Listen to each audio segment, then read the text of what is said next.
All right, everyone, the Minneapolis police are warning people if you're in Minneapolis, you should be prepared at all times to be robbed. You know, when your crime rate skyrockets, like I think in Chicago it was more than 100% as far as violent crimes, reports of violent crimes over the last month, an increase of over 100%, a doubling of stabbing and shooting and things like that. When a city like Minneapolis is run by incompetent morons who would rather grandstand for political reasons than actually help their own citizens. What can happen is that normally criminals, even career criminals, are limited more in their actions because of a fear of repercussions. Now, in some of these cities, you already have higher crime because people are disarmed. That is, the thug is more likely to have a gun or a knife or something than the person that they're trying to assault, rape, or rob. That's true. We've seen instances, for example, in Chaz, shop owners didn't fight back even though their shops were being openly looted and extorted. BLM's been trying to extort shop owners now too, apparently, and the Cuban community got together, and there's going to be a curbside Cubans, like there were rooftop Koreans back in the 90s. They need to bring both back in full force. I think it's a great idea. By the way, not going to play very, very well for the Democrats in the election endorsing these sorts of things.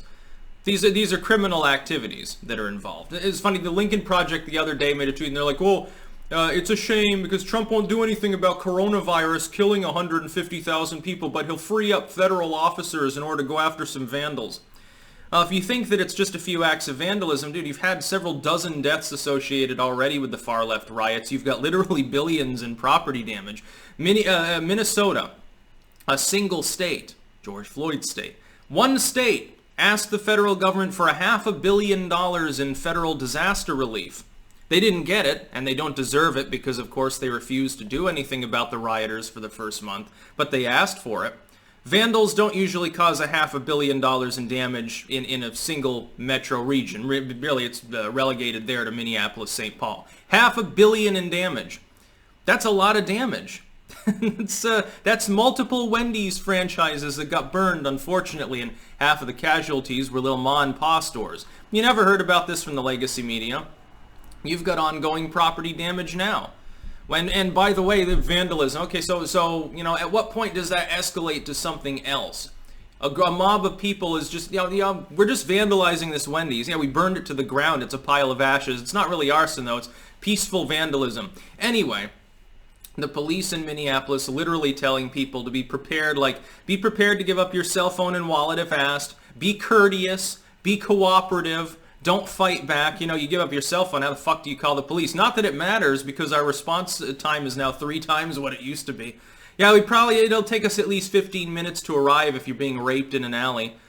Carry around some strawberry-scented anal lube with you at all times, just in case the rapist, they got some problems, they can't get it up really. They need more lubricant in order to get it in the hole.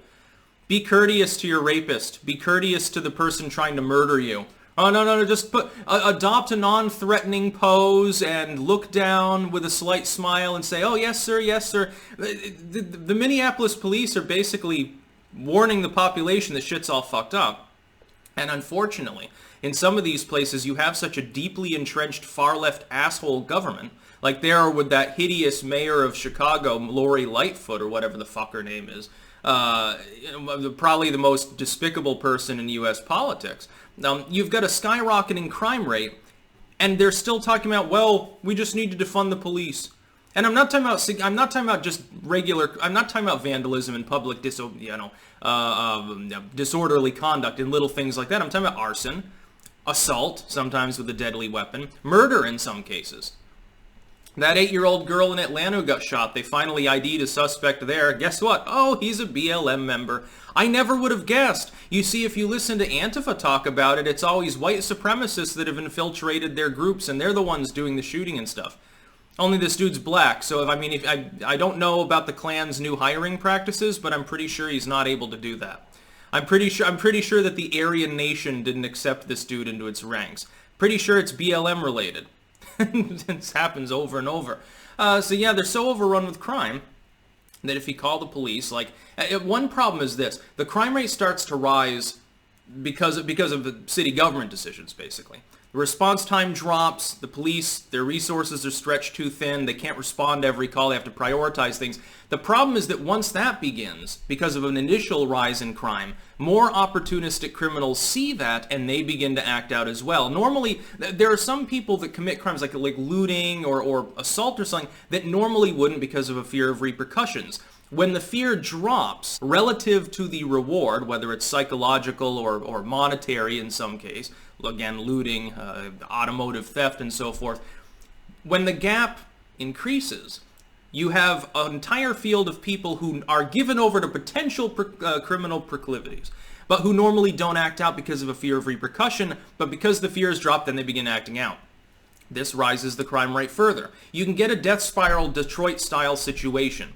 Really, at that point, you've got two choices. You can pour massive amounts of new resources into policing to increase the risk and therefore decline the reward to get things sealed back off, or you can adopt like a tough-on-crime authoritarian-style policy. Really, those are your choices. The former costs a lot of money, so the latter tends to be the default. This has happened in numerous... Look at the broken windows policies of New York City. Well, I mean, they worked.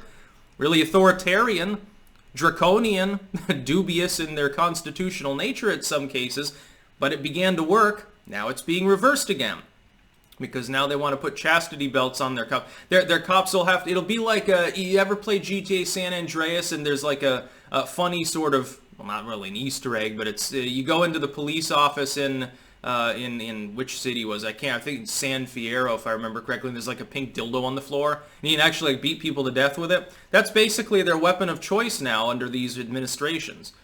The police should come out and be very candid with the population, say, look, the city government's not supporting us, so you're going to get robbed, you're going to get raped, you're going to get brutalized and terrorized by these fucking thugs. There's nothing we can do about it unless you vote these morons out.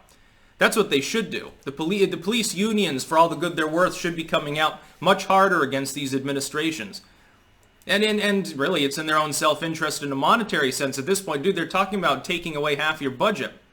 Some of these freak radicals are talking about doing away with you altogether. Oh, I guess the boys in blue aren't there. I guess Antifa's the police now in Seattle and places like that, and in Portland.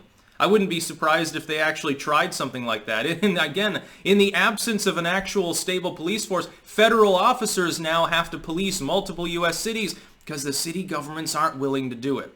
Rather sad now, isn't it? So if you go to Minneapolis, St. Paul on your next vacation, coronavirus restrictions apply. So you have to sit in quarantine, and then when the neighborhood rapist comes in to victimize you, just make sure to bend over and spread it wide so it's easier for him. That's about all. Peace out.